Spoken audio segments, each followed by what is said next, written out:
teman-teman kita mulai ya market update kita hari ini ya. Ini saya mundurin aja 1 jam.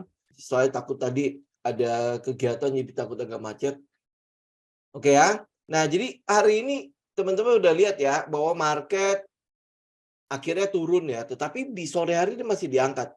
Nah, dari sini ya, ini mungkin sebuah pelajaran yang cukup inilah ya, mungkin ya tidak bisa setiap hari teman-teman dapatkan pelajaran dari pasar seperti ini. Jadi apa yang kita lihat di situ?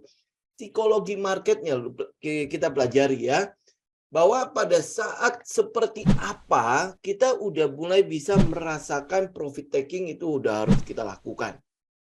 Ya, ini teman-teman bisa lihat ya, kemarin atau 2 hari yang lalu atau 3 hari yang lalu, kalau teman-teman ngikutin misalnya kayak saham ERA, kayak sahamnya ada beberapa saham lagi yang kita ikutin ya, kalau tidak salah saham apa lagi ya? Ya, ada mentok-mentoknya. Ya, udah mulai mentok di sekitar resisten ya. Kemudian teman-teman lihat deh, pergerakan harganya kayaknya cukup berat ya. Nah, untuk lihat lebih detailnya kan kita pakai order book ya. Dari situ kan kita bisa lihat, wah ini kok tebel banget. Untuk naik, untuk memecahkan resisten itu kayaknya susah banget kan. Dan akhirnya market koreksi. Market besarnya koreksi. Dari situ kita mulai lihat ya, oh terjadi koreksi di situ. Buat kita itu sesuatu yang baik gitu. Kenapa ya dibilang baik? Karena pergerakan harga tidak mungkin selamanya akan lurus naik gitu. Selalu akan ada swingnya kan.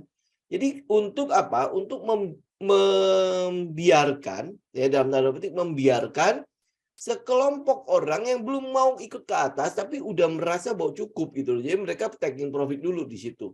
Karena kalau tidak, coba bayangkan, ini bayangan kitanya sendiri aja ya.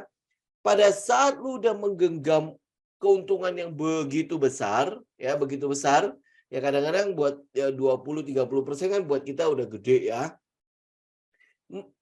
Apa yang kita pengen? Kita pengen merealisasikan, oh kapan ya ini ya, kayaknya udah waktunya gitu. Ada sebagian besar orang yang mungkin cuman ya sampai 20% cukup gitu kan. Mereka butuh merealisasikan profitnya. Nah, kelompok orang-orang seperti ini butuh tempat untuk merealisasikan profitnya. Nah, pada saat mereka merealisasikan profit itu membuat pergerakan harga menjadi sehat.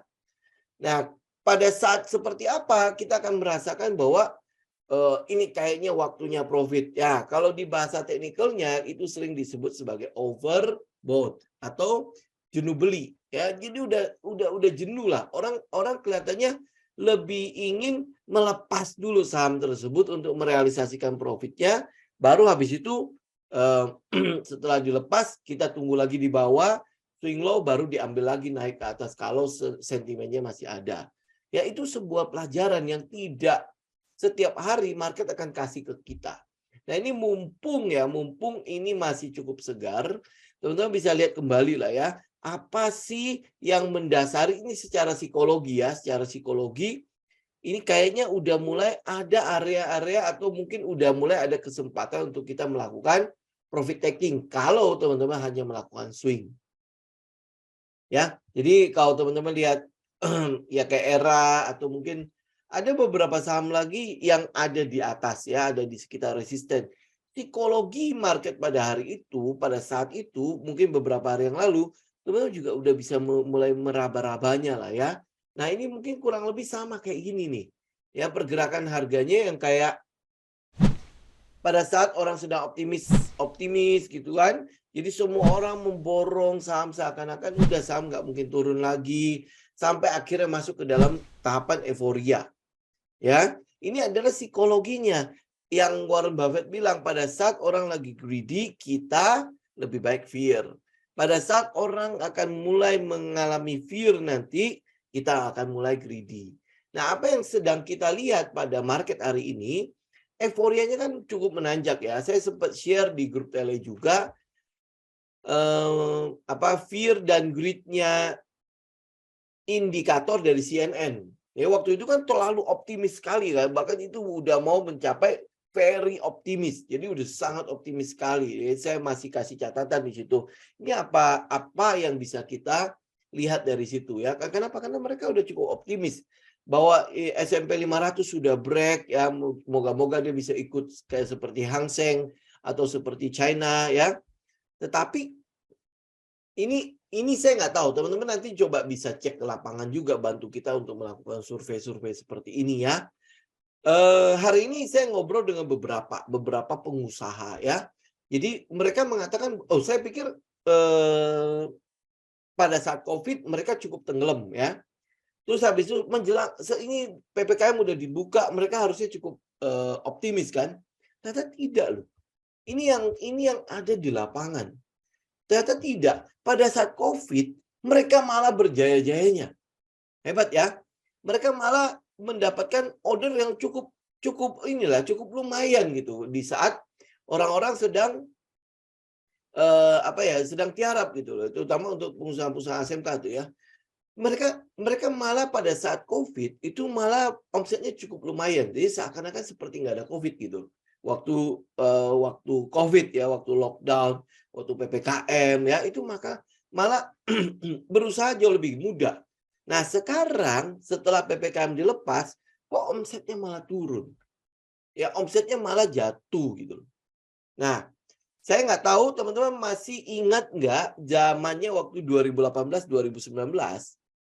Ya, sama sekarang, teman-teman coba lihat deh. Ya kok kayaknya kurang lebih sama.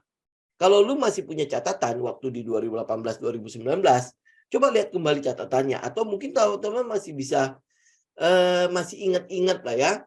Teman-teman lihat deh, pada 2018-2019 itu kan ekonomi harusnya sangat-sangat bagus. Itu bagus banget, di mana ya orang bilang ya ini harusnya udah mulai memasuki fase resesi. Tetapi ekonomi kita, data-data yang ada semua itu mengatakan bahwa ini masih bagus. Sangat bagus sampai akhirnya Black Swan datang. Jadi waktu 2019 Black Swan-nya adalah COVID. Itu nggak bisa dilawan, nggak bisa diapa-apakan, akhirnya anjlok. Nah, apa yang terjadi pada saat di masa COVID, di masa lockdown, di masa PPKM, kok ekonomi kelihatannya bagus banget? Karena ada injeksi likuiditas. Di situ ada namanya quantity easing kan. Ya, ada injeksi likuiditas, itu bukan terjadi di negara kita. Itu terjadi di semua negara di mana injeksi likuiditas itu begitu tingginya. Ya, begitu besarnya sehingga masyarakat kekuatan untuk daya belinya itu masih ada, masih nongol. Nah, sekarang itu udah di-stop. Itu udah di-stop, bahkan itu dibalik. Itu uang-uang yang tadinya digelontorkan pada saat COVID, pada saat masa-masa pandemi, itu berusaha untuk ditarik balik. Caranya kalau untuk moneter adalah mereka menggunakan instrumen kenaikan suku bunga. Jadi dia dalam tanda petik mencoba untuk meresesikan ekonomi. Ya, karena kalau ekonomi resesi, otomatis daya beli turun. Ya, daya beli turun, ya orang-orang mungkin akan lebih cenderung masuk ke menyimpan uangnya ke reksadana lah, masuk uangnya ke instrumen-instrumen pasar uang lah dan sebagainya. Jadi untuk safety dulu nih. Oke, nah ini yang mungkin teman-teman juga perlu lihat. Ini kita realistis aja ya di lapangan ya. Kalau selama ini kan kita based on data. Sama seperti gajah-gajah yang di asing-asing itu ya. Mereka kan based on data. Data benar, bagus ini segala macam. Tapi kondisi di lapangan kok tidak seperti itu ya. Benar nggak? Saya nggak tahu teman-teman lihatnya bagaimana. Dari sisi online, karena kan saya cukup banyak berurusan dengan pedagang-pedagang di toko 3 tuh, di ASMK tuh. Ya. Nah, untuk toko online cukup ngedrop. Ya, ini yang kita bisa ngerasain ya. Toko online cukup ngedrop.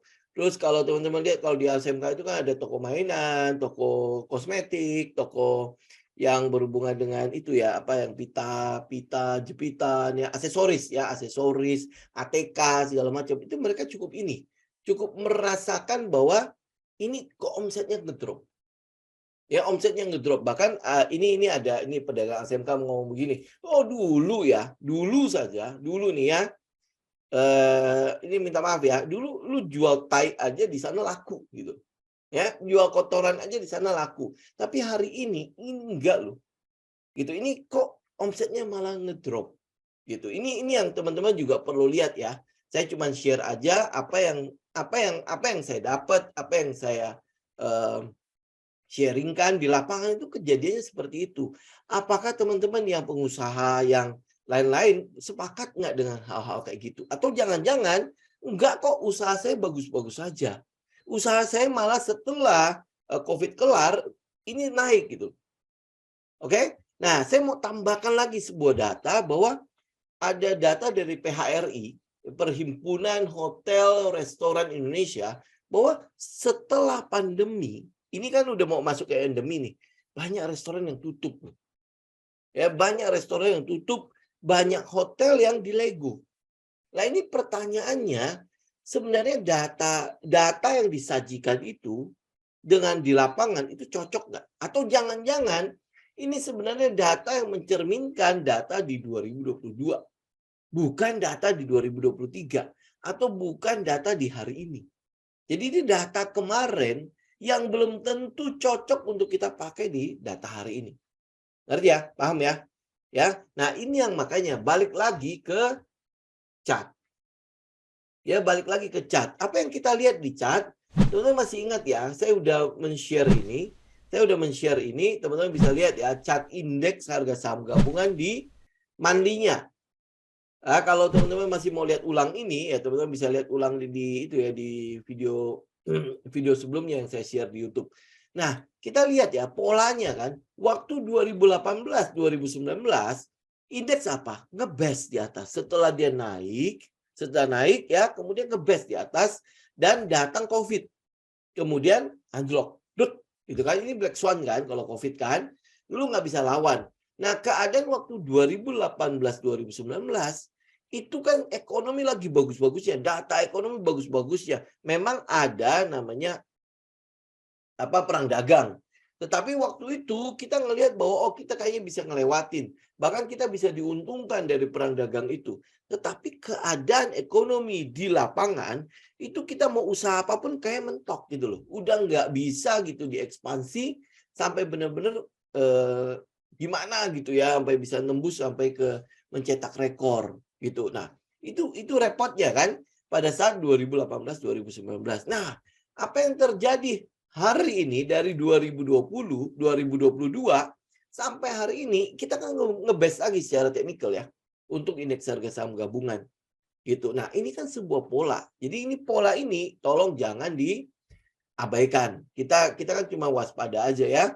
Ingat sekali lagi, kalau seandainya terjadi market koreksi di sana, itu berita gembira. Oke, asal teman-teman siap. Asal teman-teman siap. Jangan cuma gara-gara 1-2 candle merah, terus habis itu kita bilang, oh ini udah selesai. Enggak, ini belum selesai. Jangka pendeknya, short term-nya, ini masih dalam keadaan bagus. Ya, kalau kita lihat di daily, candle hari ini itu masih bagus. Lihat candle hari ini ya. Itu adalah seperti dragonfly kan. Jadi udah turun, kemudian dibawa naik lagi. Jadi akhirnya di close dengan doji. Ya, di close dengan doji. Jadi ya kita tinggal menunggu sinyal besok ya. Ini ya kalau misalnya kita lihat EMA 200 ya kurang lebih ada di bawah sedikit EMA 200. Jadi ya besok ya paling Senin ya, Senin minggu depan ya kalau misalnya kan nanti ada data ekonomi di tanggal 15 itu ada pengumuman suku bunga tanggal 15 tanggal 16 ini biar pasti ya. Tanggal berapa ini? Oh, tanggal 15 itu neraca perdagangan.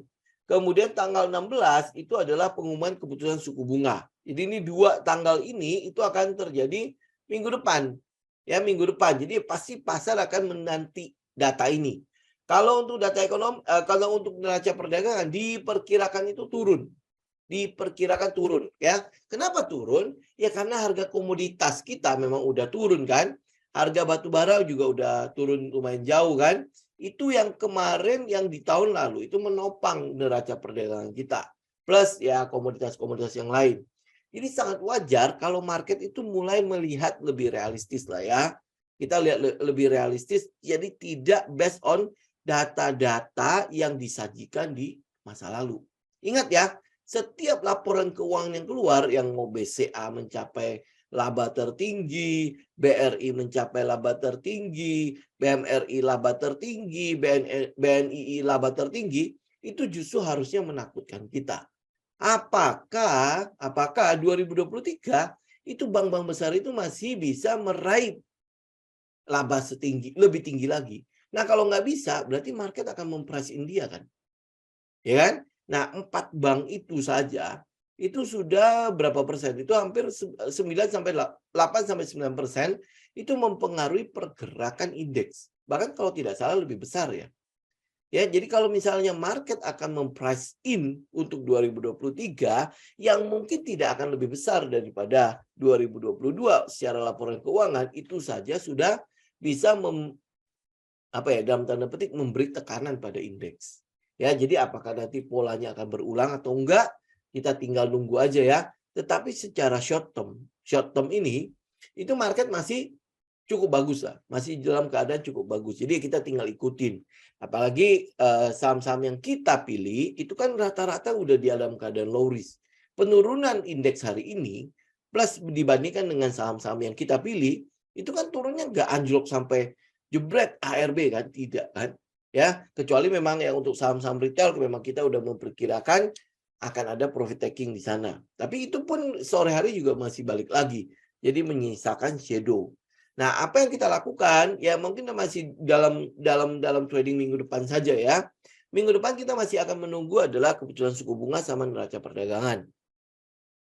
Ya, kalau keduanya kelihatannya kalau untuk suku bunga akan naik 25 basis point itu perkiraan, neraca perdagangan akan turun. Jadi bulan lalu realisasinya adalah 3,8 miliar, itu diperkirakan akan turun menjadi sekitar 3,1. Jadi ini lumayan turun lah ya, lumayan turun di situ. Nah, penurunan ini apakah akan direspon oleh market atau jangan-jangan ya udah itu udah lewat, udah begitu saja. Gitu kan. Jadi market mungkin nanti akan memprice in untuk bulan depan. Ya, ini yang kita lihat untuk si indeks harga saham gabungan. Kalau untuk saham-saham ya kita masih sama ya. Teman-teman masih bisa perhatikan ya sektor-sektor yang kita udah sebutkan. Karena itu memang sektor yang sudah di low risk gitu dan masih punya sentimen di sana. Itu yang mau kita perhatikan dalam hal pemilihan saham-saham yang ada. Ya, selebihnya harusnya sih tidak apa ya, yang penting tidak ada black swans yang terjadi. Kita masih melihat ya sekarang ya pemerintah akan berusaha untuk berusaha untuk mempertahankan keadaan yang ada. China udah open, ya kan? China open kan harapannya akan ada peningkatan pada komoditas dan sebagainya. Cuman yang sekarang terjadi adalah kalau di China kan masih libur, ya liburnya kan biasanya kalau untuk yang liburan Imlek kan biasanya sebulan tuh. Biasanya sebulan. Jadi mungkin nanti akan mulai normal lagi. Itu ya kurang lebih minggu depan sama minggu depannya lagi. Gitu. Itu akan lebih normal, ya lebih normal. Liburan Imlek di China kan seperti liburan Lebaran di tempat kita kan. Jadi itu panjang. Itu adalah liburan yang panjang. Jadi ya harusnya minggu depan sama minggu depannya lagi itu udah mulai normal. Nah, kita akan mulai coba lihat ya bagaimana neraca perdagangan kita di bulan depannya. Di bulan depannya. Nah, kalau misalnya bulan depannya udah mulai ada peningkatan, itu biasanya akan bisa terlihat dari harga-harga komoditas. Ya, harga-harga komoditas itu juga biasa saya share. Kalau seandainya nanti ada terjadi perubahan pada harga komoditas, itu pasti akan drastis. Ini yang kita lihat itu belum ada. Ya, belum ada. Ini kalau paling oil udah 2-3 hari ini naik ya, tetapi itu masih kenaikannya masih dalam keadaan trend yang kita sebutnya sebagai sideways. Ya, teman-teman bisa lihatlah trend di minyak itu masih dalam keadaan sideways. Jadi ya kenaikannya ya paling cuman ya untuk sideways aja nih. Pergerakan sideways-nya ini apakah ini udah selesai turun untuk naik lagi atau untuk turun lagi? Kita kan masih menunggu itu kan. Gitu. Ya ini sebenarnya bukan mengatakan bahwa minyak itu akan siap untuk naik kembali, enggak. Ya, kita masih melihat bahwa dia masih nge-best. Nah, best-nya ini cuman untuk penentuan dia mau turun lagi atau naik. Nah, kalau ada kebutuhan yang meningkat, mungkin ini akan naik. Ya, terutama untuk China reopen lah. Reopennya China, ya ini kan pasti akan membutuhkan komoditas. Energi terutama, ya minyak, ya batu bara, ya. Tapi kalau misalnya reopennya China itu cuma biasa-biasa saja, artinya dia juga empon-potan, ya tidak ada demand di negara-negara lain. Tujuan ekspornya dia itu juga memble, ya udah berarti kita sama-sama aja. Gitu. Jadi ya ini yang akan kita lihat, ini yang masih kita tunggu. Secara teknikal untuk minyak itu juga sama, dia dalam keadaan sideways memang udah di dasar. Ya untuk dasar saat ini memang udah nggak ada low yang baru lagi yang kita lihat tercipta itu sejak Desember ya. Ya sejak Desember tahun lalu sampai hari ini memang untuk minyak itu sudah tidak ada untuk teknikalnya ya, tidak ada low yang baru. Nah, jadi kita tinggal tunggu OPEC itu masih mau memangkas nggak? Ya memangkas ini loh produksinya. Memangkas produksi itu gunanya adalah untuk menggenjot harga minyak. Tetapi untuk harga minyak hari ini itu masih di dalam batas mereka masih untung. Ya saya agak lupa ingat kalau tidak salah biaya operasional harga untuk penambangan minyak terutama untuk yang ini ya offshore ya. Offshore itu kalau tidak salah yang di pantai itu memang lebih tinggi itu sekitar 50 sampai 60 US dollar per barel ya. Sedangkan kalau yang untuk di daratan kayak misalnya yang Arab Saudi punya segala macam itu kan banyak kan di daratan ya. Nah, itu jauh lebih murah. Ya, jauh lebih murah itunya biaya operasionalnya. Kalau biaya operasional jauh lebih murah, ini masih menguntungkan buat mereka. Jadi bisa jadi kalau dia nggak perlu harus sampai memangkas produksi, ya otomatis ya harganya akan di situ-situ aja. Oke? Nah, kemudian yang mengenai yang Rusia kan udah dipatok tuh harganya. Mungkin yang Eropa tidak mau beli lagi, tetapi dua negara pengimpor minyak terbesar yaitu China dan India itu masih tetap akan mengimpor dari Rusia. Jadi ya kita lihat ya paling yang Eropa punya paling nanti akan cari ke Arab dan sebagainya. Jadi untuk harga minyak ya di situ-situ aja. Nah, kalau harga minyak di situ-situ aja, kita masih melihat ini sebuah sinyal bahwa kebutuhan energi itu belum naik. Oke? Kalau kebutuhan energi belum naik, ya korelasinya kemana? Ke manufaktur. Nah, berarti manufakturnya masih belum jalan. Nah, apakah manufakturnya belum jalan memang karena pandemi atau karena belum ada demand? Ya, ngerti ya korelasinya ya. Kalau dia belum ada demand, ya berarti ya kebutuhan energi ya cuma begitu saja. Dia masih mau nggak mau harus menunggu apakah suku bunga akan berhenti dulu ya. Begitu dia udah mulai berhenti, udah stabil suku bunganya, baru mereka akan mulai berani ekspansi.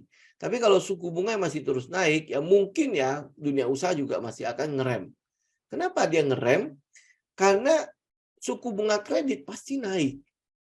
Ya, suku bunga kredit pasti naik. Ya, bulan kemarin saya udah terima lagi nih kenaikan bunga KPR. Ya, si MB Niaga tuh. Ya, mungkin kalau dengar tuh ya. Naik lagi suku bunga KPR. Berarti kan ini udah kenaikan yang kedua kali loh. Sejak Bank Indonesia naikin suku bunga, itu udah naik kedua kali. Ya, nah kalau dia udah naik kedua kali, ya berarti ya teman-teman juga pasti lah ya, suku bunga kredit untuk usaha itu naik apa stabil begitu aja. Yang saya tahu, setahu saya, Bu Surya ada nggak ya? Coba dikonfirmasi ya. Setahu saya, yang susah naik itu adalah suku bunga tabungan. Yang gampang naik itu adalah suku bunga kredit. Benar nggak? Ya, jauh lebih mudah untuk naikin suku bunga kredit daripada suku bunga tabungan. Gitu ya, makanya kenapa NIM ya, net interest margin bank-bank kita kan gede banget ya, bahkan yang terbesar di dunia katanya. Nah, jadi nggak heran kenapa bank-bank besar kemarin itu ya dapat laba yang lumayan gede ya, karena dari NIM aja itu udah ya, dengan kata lain ya itu adalah bisnis tanpa tanpa risiko. Ya, jadi ya lu dapat nih dana pihak ketiga, kan kita tinggal beliin SBI ya. Habis sudah kan? Ya tinggal perbedaan suku bunga aja ya. Suku bunga yang dikasih ke tabungan, suku bunga yang didapat dari SBI kan jadi ini namanya NIM kan. Jadi perbedaannya gitu loh. Ya, jadi kalau dia dapat lebih gede ya pakai uang kita malah dapat cuan lagi. Kita dapatnya sedikit gitu. Ya. Oke. Nah, kalau untuk saham-saham ya teman-teman juga bisa lihat lah. Nanti paling kita lihat Selasa lah ya. Kita tunggu Senin bagaimana reaksi dari market kita. Ya, kita kan tinggal lihat nih, ini dojinya itu untuk naik atau untuk turun ya. Kalau ini kita masih lihat dia masih tertahan ya di trendline. Kita masih lihat dia paling dia masih di bawah sedikit dari EMA 200 ya. Tapi ya teman-teman ya tinggal lihat kalau dia sampai nanti ada swing low-nya pun sebenarnya nggak masalah juga gitu. Jadi habis dia break struktur ini kan dia nge-break struktur nih ya, break struktur ya, nanti naik ya kemudian turun ya, berarti untuk mencari swing low ya, swing low ya. Ini kan akan bagus untuk jangka pendek ya. Kita nggak tahu apakah nanti jangka panjang ya ini masih akan ngedrop atau dia terus nge-break untuk naik. Ya kalau dia terus break untuk naik ya sudah, kita tinggal ikut aja kan. Nah kalau dia break ke bawah itu pun kita tinggal siap-siap aja. Jadi kita udah tinggal ngikutin trading plan-nya kita. Selama dia masih ikut trading plan, ya wis kita mau ikut juga. Gitu ya. Oke. Paling itu doang sih update-nya kita ya untuk market. Jadi ya teman-teman intinya ya sekali lagi ya, nggak usah takut ya, psikologi kita selalu netral sehingga kita bisa menilai pergerakan marketnya ada di mana. Ini makanya yang saya bilang ya, pelajaran mahal yang lu mungkin tidak setiap hari bisa merasakan di market ya. Nah itu kalau teman-teman mau ngerasain soal euforia, depresi, euforia fear ya, atau greedy fear, makanya kenapa saya ajak teman-teman untuk coba tes di forex ya, tes di forex market ya. Ini ingat loh ya, kita memang butuh untuk memilih broker-broker yang benar ya. Lu tes dengan uang kecil agar lu bisa lihat nih kapan dia euforia. Nah pada saat dia euforia lu nggak TP, habis itu dia unlock. Nah bagaimana rasanya lu gitu. Nah kalau habis itu udah dalam keadaan fear gitu ya, lu nggak ngambil, dia benar-benar naik. Nah ini akan teman-teman bisa ngerasain ini berulang-ulang dengan sangat cepat. Kenapa? Karena time frame di forex itu bisa sampai 1 menit. Ya, jadi kalau belajar ambil di forex, teman-teman jadi bisa belajar 2 hal. Pertama adalah lu memorize technical-nya. Jadi kalau habis breakout biasanya dia ngapain ya? Kecenderungan yang paling sering terjadi pada saat breakout dia ngapain ya? Makanya kenapa kita senang kalau habis dia breakout dia build up, atau di dekat-dekat resisten dia build up. Gitu kan? Nah, pada saat dia build up itu kan kita udah ketahuan di mana risk kita. Nah, makanya kita bisa agresif apa enggak. Ya, nah, teman-teman tinggal lihat, oh nih kalau habis dia breakout kecenderungannya seperti apa. Nah, pada saat dia turun sampai sejauh apa yang dikatakan bahwa oh dia udah selesai turun nih. Gitu. Nah, lu akan bisa ngerasain itu semua dengan cepat. Ya, dengan cepat. Kenapa? Kita pakai time frame yang 1 menit. Gitu kan? Nah, tapi ingat ya, lu mesti punya dasar. Jadi nggak bisa dibilang, oh kalau gitu oke, gua hajar aja di forex, pakai uang luar biasa. Tetap yang namanya risk management kita jalankan. Ya, sehingga walaupun lu pakai uang kecil, kan kita buat ngetes kan. Lu tahu ya, kita buat ngetes kan. Tujuan kita ke forex adalah untuk ngetes ini. Memorize buat teknikalnya, kita mau lihat bagaimana kecenderungan pergerakan harga yang namanya price action itu terjadi. Dan itu cepat. Kalau lu di saham ya, kita mau nggak mau pakai daily kan. Kalau lu ambil di di saham di time frame yang rendah, ya biasanya kan untuk pergerakannya, untuk price action-nya tidak terlalu liquid gitu loh. Jadi candle-nya jadi nggak gitu bagus gitu. Nah, beda kalau di forex kan, karena likuiditasnya kan seluruh dunia. Ya makanya kan kita bisa ambil sampai ke 1 menit. Nah, tujuannya itu ya, ingat ya, tujuannya itu. Jadi saya bukan mengajak teman-teman untuk spekulasi di forex ya. Tujuannya adalah untuk mememorize bagaimana price action itu terjadi. Ya, berarti setup sudah ada kan? Kedua, bagaimana lu menerapkan risk management lu. Ya kalau lu nggak bikin risk management, gimana modal lu? Habis-habisan enggak, gitu ya. Tapi kalau lu terapkan risk management, gimana hasilnya? Kemudian yang ketiga, lu belajar tentang psikologi marketnya. Psikologi marketnya. Pada saat orang fear, ini fear, resisten lagi kan? Nah, lu harus punya ketegaan untuk ngekat. Oh udah, taking profit. Kalau dia naik lagi, wis udah. Lu tinggal nge-review ulang gimana ya, berapa sering dia setelah diresisten dalam keadaan kayaknya udah euforia ya, naik kayaknya udah mulai susah ya. Nah, itu berapa sering dia terus naik kembali atau jangan-jangan setelah itu dia turun. Nah, itu lu bisa pelajari itu semua. Gitu ya. Nah, pada saat dia fear nih, oh dia turun terus. Kalau di forex kan bisa dua arah. Lu sebenarnya bisa dua-duanya lu bisa pakai kan. Nah, kalau dia fear ya dia turun turun turun. Nah, sejauh apa dia udah selesai turun? Seperti apa dia selesai turun? Itu lu bisa pelajari semuanya dengan cepat. Oke? Dengan cepat ya. Ingat ya. Syaratnya adalah risk management lu harus kuat. Ingat, risk management lu harus kuat. Kan kita udah belajar bagaimana risk management kan? Ya, bagaimana lu nerapin lot size-nya, stop loss-nya, segala macam. Itu semua lu bisa terapkan. Nah, ini lu bisa lihat. Jadi instan gitu loh. Itu benar-benar instan. Kenapa? Karena 1 menitan. Lu dalam 1 hari lu bisa trading sampai berkali-kali. Kemudian lu bisa lihat hasilnya bagaimana. Makanya kenapa saya bilang instan. Ya kenapa? Karena ini trading 1 menit. 1 menit terus habis itu dia bisa berulang-ulang, lu bisa lihat, oh ini bekerja, ini nggak bekerja, oh ini bagaimana, itu pergerakannya bagaimana. Sehingga lu bisa memorize 2 hal ya. Satu adalah memorize technical-nya, price action-nya. Yang kedua adalah lu bisa ngerasakan bagaimana psikologinya, yang sering saya bilang, shifting psikologinya. Pada saat dia euforia, lu keluar nggak? Ya pada saat dia fear, lu mencoba untuk masuk nggak? Gitu. Nah, pada saat euforia seperti apa, gue harus keluar.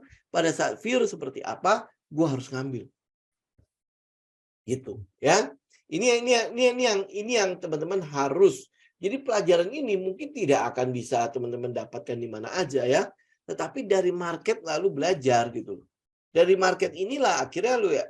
Kenapa banyak sekali quote yang mengatakan bahwa oh di trading itu sebenarnya 80% menunggu. 80% menunggu, 20% lu action habis itu udah selesai. Ya, 20% itu lu cuma analisa habis itu lu action, wis udah setelahnya lu menunggu. Menunggu apa? Saat dimana gue taking profit, saat dimana gue harus ikutin trend, saat dimana gue harus ngambil. Gitu. Itu quote gitu ya, dan orang-orang ya kalau misalnya lu nggak pernah trading atau masih newbie, lu merasa bahwa enggak kok. Orang-orang ya dalam 1 hari bisa cuan 1 3 M, 4 M, 5 M gitu, bisa langsung kaya raya, ya lebih kaya daripada grup Salim dan sebagainya. Lalu kok masih nunggu-nunggu? Ya lu jalanin dulu prosesnya. Habis itu ya baru habis itu komentar. Ya seperti apa? Sebenarnya prosesnya kayak gitu ya. Kalau nggak mungkin lu trader-trader legendaris bikin quote-quote seperti itu. Kalau nggak ngapain dia? Gitu. Ya. Oke? Forex pakai broker apa? Saya kemarin udah share kan ya. Kalau untuk yang lokal saya pakai Monex ya. Monex itu sekarang MIFX ya. MIFX. Kalau untuk yang luar itu saya pakai IG. Ya IG. IG yang dari London itu, dari Inggris. Oke? Nah, kalau teman-teman ada pertanyaan untuk kita bahas buat saham-sahamnya silakan ya. SII. Cepin itu kalau nggak salah kita udah bahas, Pak. Ini Cepin itu udahlah sementara nanti aja dulu. Untuk ayam-ayam ya. Kalau SII, nih. Nih kita lihat ya. Ini SII ya. Ambil yang weekly lah ya, biar itu agak gede view-nya. Nah, teman-teman lihat ya. Kalau untuk SII, apa yang kita bisa lihat dari sini, secara teknikal dia sedang dalam keadaan koreksi, ya dalam keadaan koreksi nih. Kalau lihat dari keseluruhannya, ini kan seperti ada di stage atas ya. Ya, ini secara keseluruhan dia ada di stage atas. Ini berarti udah di stage 3. Nah, kalau dia udah di stage 3, kita sedang menunggu nih. Apakah di stage 3-nya dia akan reakumulasi atau dia akan turun? Itu ya, ini apakah yang kemarin nih yang di sini nih, ini kan berarti 2019 kan, karena COVID kan dia turun sampai jauh banget ke dalam ya. Nah habis itu dia naik dengan cepat kan. Nah ini kan ceritanya setelah COVID nih, pasca COVID ini sudah mulai masuk ke namanya endemi kan. Nah endemi kalau lihat di lapangan kok kayaknya udah mulai ada itu indikasi udah pengetatan terhadap konsumsi dan lain sebagainya. Ya, kemudian penjualan mobil di sebelum COVID yang tahun lalu itu kan cukup bagus ya. Nah, tahun ini sebenarnya bisa nggak sih dia mencapai lebih tinggi daripada sebelumnya lagi? gitu ya. Apalagi sekarang udah mulai bergeser kan dari mobil fosil masuk ke mobil yang elektrik ya kan, electric vehicle. Nah, ini apakah akan mempengaruhi? Karena yang kita lihat dari Astra International itu cuma Toyota tok, itu juga kayaknya nggak serius-serius banget untuk menggarap si EV-nya. Ya dia masih lebih ke arah kayak Avanza lah segala macam itu yang digelontorkan. Nah ini yang kita lihat, ini sedang kita menunggu bagaimana corporate action-nya mengikuti tren yang ada. Yang tren yang ada ini Astra International belum ikut nih. Kita belum lihat. Ya kita belum lihat yang Lexus udah ada hybridnya. Kemudian Innova sebenarnya udah ada hybridnya. Tapi hybrid di sini itu tetap masih lebih banyak ininya. Tetap masih lebih banyak bensinnya ya. Dia titik beratnya tetap masih di bensin. Gitu dibandingkan dengan listriknya. Gitu. Nah, ada dia keluarin satu lagi tapi mahalnya lumayan mahal lah, lumayan tinggi banget. Gitu. Ini kan beda banget kan. Wuling itu udah ada. Hah? Toyota Global malah mundur ya. Ya kita nggak tahu ya di sananya kenapa ya. Tapi untuk yang di sini belum ada indikasi kalau dia akan ikut. Dan mungkin yang di Toyota Globalnya sendiri belum punya ini ya ketertarikan untuk masuk ke listrik ya kayaknya ya. Nah kalau dia belum ada ketertarikan, kita berarti kan nggak ada corporate action sama sekali di situ. Di Astra International sentimennya nggak ada. Sedangkan trend untuk 2023, 2024 kita ngeliat electronic vehicle ini akan jauh lebih ini gitu. Nah, Lexus sendiri kan sudah ada hybrid yang ke ini kan, ke elektrik kan. Ya Lexusnya sendiri sudah ada gitu loh. Nggak tahu ya nanti kita lihat ya apakah setelah diganti ini akan ada ini ya, akan ada terobosan ke situ apa enggak. Kalau enggak ada ya wis lah. IMAS aja kemarin akhirnya itu kan menggandeng produsen mobil listrik dari China kan ya untuk masuk ya yang kita baru kita bahas kan kayaknya belum ada apa-apa ya karena dia IMAS kan Suzuki-nya nggak jelas ya kan terus habis itu IMAS itu ada apa lagi ya ada Suzuki ada apa lagi ya saya lupa Daihatsu IMAS Daihatsu bukan IMAS ya Suzuki dan sebagainya lah ya Indomobil punya. Nah, terakhir baru kita lihat ada kabar kalau dia udah mulai menggandeng produsen mobil dari China yang listrik untuk kerjasama, ya kan? Nah, kita tinggal tunggulah. Ini masih MOU kan? Oh ya Nissan segala macam kan? Nah, Nissannya juga itu lumayan terpuruk lah ya, karena lumayan jelek. Bukan lumayan jelek sih ya. Model terakhirnya ya you know lah ya. Ya untuk Nissan ya. Oke, apa ini satu lagi? Mark ini ya, ini kan sebenarnya udah apa namanya ya? Masa keemasannya itu kan di tahun lalu, di 2019, 2020 ya 2020, 2021 itu kan masa keemasannya ya.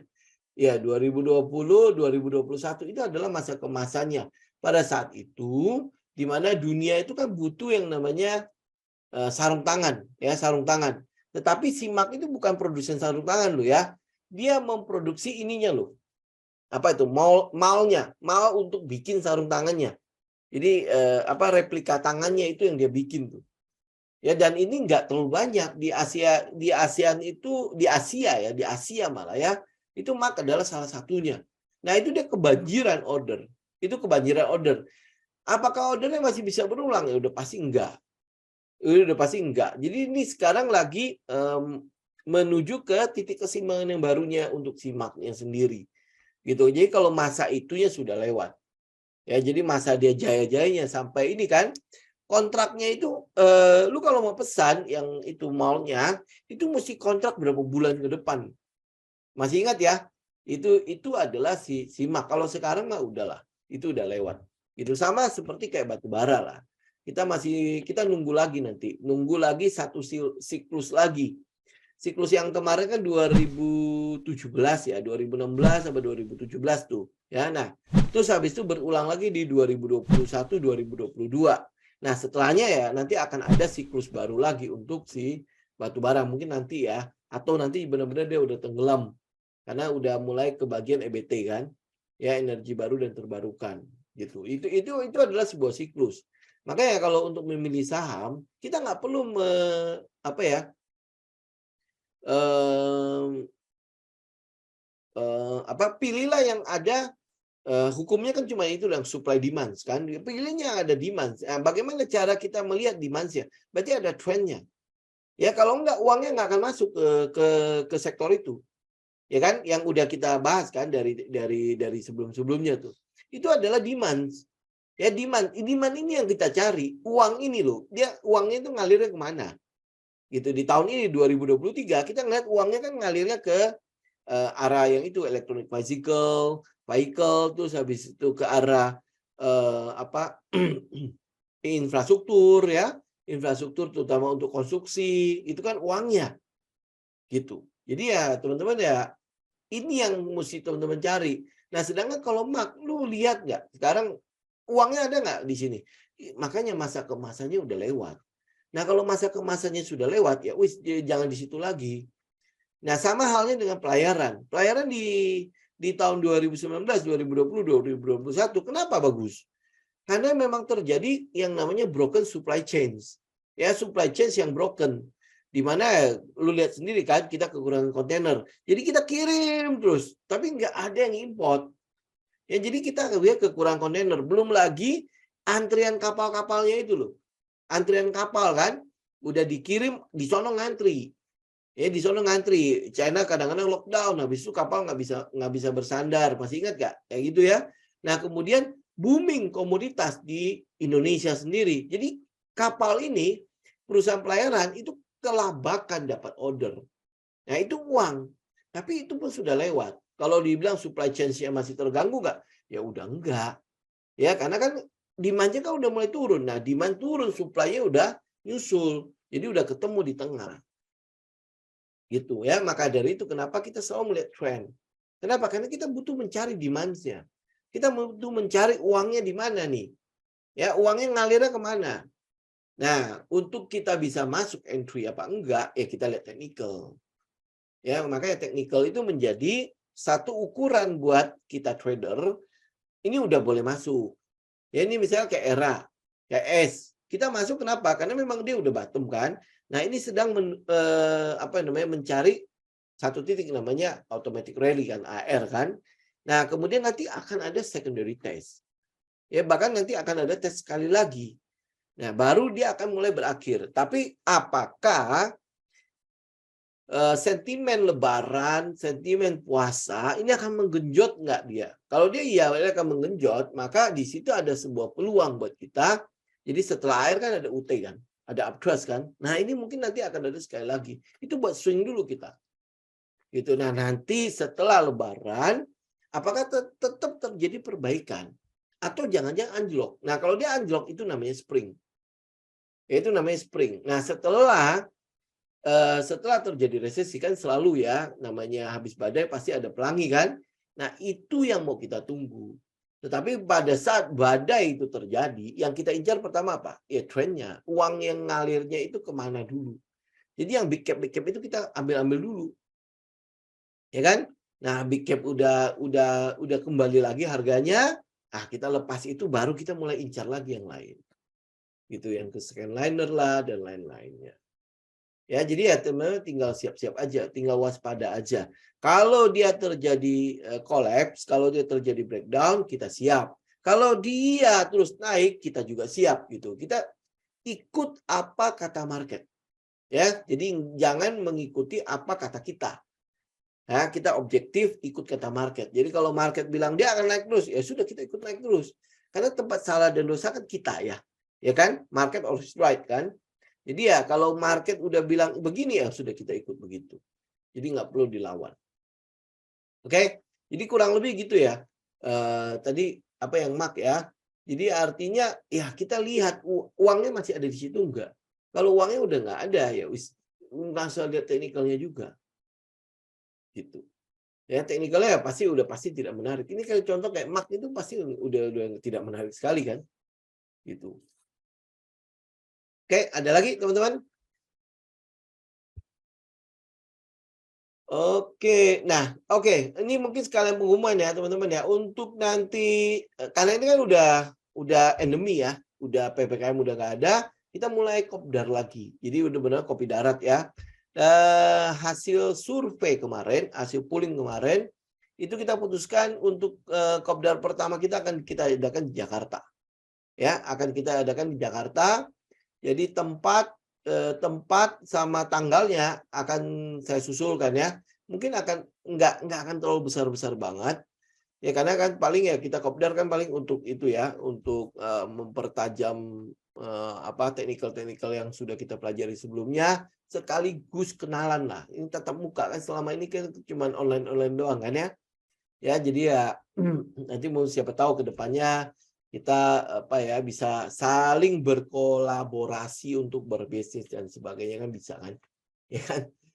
Oke. Nah, baik. Itu ya nanti akan disusulin ya. Baik, oke. Terus habis itu saya mau tutup ini ada Antam. Antam ini kemarin kan teman-teman udah tahu ya bahwa LG Chem itu mundur.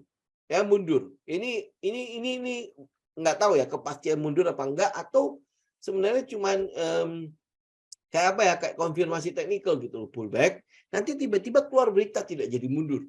Ya, ini di sini sudah pullback ini. Ya, ini bisa aja loh, bisa aja begitu loh ya. Kalau dia udah jelas-jelas mundur, ini harusnya penurunannya akan drastis. Ya, tetapi yang kita lihat itu enggak loh. Nih, ya. Yang keluar juga enggak nih. Ini lihat nggak? Ini kan diumumkan mundur itu kurang lebih kan dari minggu ini ya. Ya kan udah ketahuan mundur, tetapi yang kita lihat secara teknikal nggak banyak yang keluar. Paham nggak? Ya, nggak banyak keluar. Jadi ini teman-teman lihat penurunan ini volumenya rendah. Jadi ya kita statusnya menggantung malah kan. Nah itu makanya apakah nih penurunan dari Antam ini itu cuma untuk memenuhi technical doang. Jadi kayak swing low-nya itu loh. Ya, jadi setelah dia nge-break, ini kan trendline nih, nge-break trendline, kemudian dia pullback nih. Karena pullback-nya cukup harmoni, pullback dengan volume yang kecil dan ke arah resisten atau support yang berhasil dia tembus kemarin. Ya kan, ini kan trendline kemudian dia tembus gitu. Nah, ini Antam ya. Secara teknikal oke lah ya, masih fine-fine aja. Cuman untuk karakternya memang ya jangan diharapkan untuk dia bergerak langsung jadi seperti apa ya. Ya lu mesti benar-benar bersabar untuk si Antam. Karena ini saham sejuta umat kan. Gitu ya. Oke. Nah, tapi ini saya mau kabarkan itu aja ya. Kalau LG Chem ini kan memang belum mundur ya, statusnya menggantung kan. Nah, kalau berita itu merupakan berita negatif, ini harusnya ada penurunan dengan volume gede. Ya, tetapi ini nggak ada. Jadi kelihatannya ya kayak apa ya, kayak bluffing gitu loh. Ya, ini gue mau itu ya, harus kasih berita negatif biar gue bisa collect di bawah. Ngerti kan? Ya bisa collect di bawah karena penurunannya tidak dibarengi dengan volume. Oke, itu untuk Antam ya. Kemudian ADMR ini juga ada di sekitar itu, ada di sekitar wilayah kita beli ya. Malah udah jebol malah. Ini udah di sekitar area kita beli. Ini kan area yang mau kita tunggu ya. Ya di 1455 sampai 1500. Tapi ini udah jebol nih. Kalau kita taruh stop loss ya udah pasti kena. Oke. Nah, kalau ini udah kejadian kayak gini, kita lebih baik kita tunggu aja. Ini lebih baik tunggu, apalagi batubara kan turunnya lumayan. Ya kita lihat ya batubara sebentar ya. Coal itu mana New South Wales nih. Nih. Ini batubaranya. Jadi dia udah turun tuh. Ya. Nih. Berarti ini kan distribusi ya.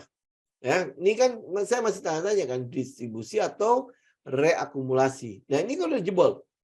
Udah jebol. Berarti ini adalah wilayah di mana distribusi batubara terjadi. Jadi ini udah tinggal ngelanjutin stage 3 dari batubara. Oke. Nah, jadi kalau udah lihat seperti ini, ya ini teknikalnya si batubara ya. Berarti ini sudah masuk ke sunsetnya batubara. Oke. Ini sudah masuk teknikalnya ya. Teknikalnya sudah masuk ke sunsetnya batubara. Jadi ini sudah di stage 4. Jadi ini 3, ini adalah stage 4. Nah, teman-teman harus tunggu nanti di stage 1 lagi, baru kita bisa mulai memperhatikan si batu bara. Tapi ini udah pasti ya udah sunset lah. Ya, jadi ya teman-teman bisa lihat lah ya, kan kita menjauhi saham-saham yang berhubungan langsung ke batu bara. Oke? Nah, ADMR ini yang kita perhatiin untuk apa? ADMR itu yang kita masih perhatiin itu untuk aluminiumnya.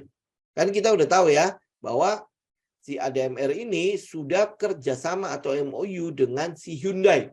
Ini bukan sama Antam loh ya, Hyundai. Hyundai kan teman-teman tahu ya, mobil listriknya itu ada Kano sama si Ioniq. Dan itu sudah sudah produksi dan itu sudah dirakit di Indonesia. Oke, aluminiumnya dia ambil sama ADMR. Ya itu udah clear ya.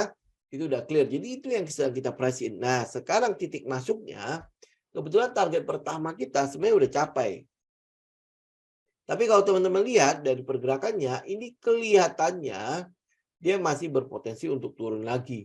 Nah, kalau dia masih berpotensi untuk turun, kita akan tunggu. Oke, ini kopong-kopongnya udah kelar nih.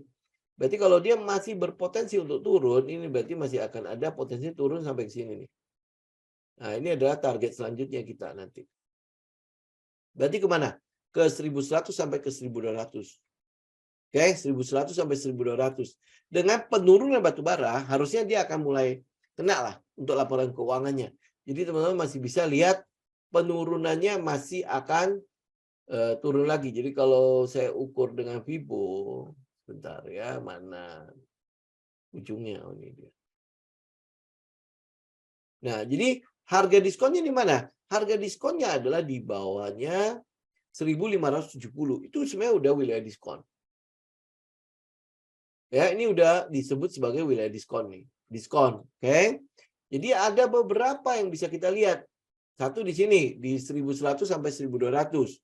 Kalau lu mau idealnya, ideal sesuai teori maksudnya ya, kita akan jauh lebih senang untuk mengkoleksi si ADMR di bawah 755. Ya ini teori lo ya. Dia bisa sampai ke situ nggak? Ya kalau misalnya indeksnya turun, indeksnya terus habis itu benar sesuai pola, bisa aja di sini. Bisa aja kita tunggu di bawah 755 ya. Kemarin aja waktu saya share ADMR kita bisa tunggu di 1500 sampai 1450, itu banyak kan yang bilang nggak mungkin. Ya nggak mungkin. Kenapa? Karena waktu itu ADMR kan sudah naik segini nih. Nih, udah sampai sini. Ya kan? Nah, ini lihat nggak? Mungkin nggak? Dia tutupin daerah kopong kan? Bahkan udah mulai jebol ke bawah dengan pelemahan si batu bara. Nah, kalau udah begitu, saya bisa pakai skenario satu lagi. Yaitu saya bisa tunggu sampai di, kalau itu ya, kalau memungkinkan itu ada di bawah 755 ADMR. Ya, ada kesempatan dia akan ke bawah situ, di sekitar 755. Berarti penurunannya bakalan sampai 100% lebih. Ya mungkin saja. Ini namanya market kan. Ya kenapa? Karena si batu baranya sendiri itu kan sampai sekarang itu masih menjadi komoditas pemasukan untuk si ADMR yang tertinggi. Yang masih lebih tinggi daripada aluminium. Aluminium kan dia baru mulai kan. Ya kan? Gitu. Nah, sama halnya dengan DOIT, Delta Dunia Makmur. Delta Dunia Makmur yang kita perhatiin itu adalah tembaganya. Yang kita perhatiin adalah tembaganya. Nah, saat ini itu untuk batu baranya pasti dia terpukul. Pasti dia terpukul. Gitu. Ya, termasuk Harum. Harum yang kita perhatiin kan nikelnya kan. Nah, nikelnya turun, batu bara turun, otomatis dia akan turun juga. Gitu. Ini yang kita lihat ya, untuk saham-saham energi udah pasti teman-teman udah bisa agak mundur sedikit lah, ya. Nah, terutama untuk batu bara ya. Nah, untuk minyak kita masih nunggu. Untuk minyak kita masih nunggu. Kalau untuk Medco, kita mau price in untuk si laporan keuangannya. Gitu ya. ITMG dan kawan-kawannya udah pastilah. Coba kita cek ya ITMG. Apalagi ITMG kemarin kan udah naik lumayan tinggi kan. Ya, ini ITMG. Ya kan udah turun ya. Ya, ini udah jelas turun kan. Ini ITMG Indonesia kan betul ya. Ini udah jelas turun. Ya udah pasti bahwa indeks akan saling mengkonfirmasi. Jadi kalau udah turun satu pasti harus turun semuanya. Nggak mungkin ada salah satu yang kinclong sendiri. Nah kalau dia kinclong sendirian ya pasti biasanya kalau misalnya kayak dia batu bara, tetapi dia ada yang lain nih. Yang lainnya itu pasti memberikan pemasukan jauh lebih gede daripada batu baranya. Jadi begitu ya teman-teman ya. Untuk hari ini kita update-nya sampai di sini aja. Ya, semoga bermanfaat. Ya, kita masih nunggu Senin, nanti Selasa kita update lagi bagaimana pasarnya, baru nanti kita bicara mengenai ini loh, ini saham ini bisa kita incar, saham ini bisa kita incar ya. Nah, tapi kita tunggu dulu karena kan ini doji. Doji itu berarti butuh konfirmasi di candle berikutnya. Oke, ya. Itu ya teman-teman ya. Silakan dianalisa kembali, dicocokkan dengan setup masing-masing. Ya, oke. Happy weekend semuanya. Selamat malam ya. Tetap sehat selalu ya. Oke, semoga bermanfaat. Saya izin pamit. God bless.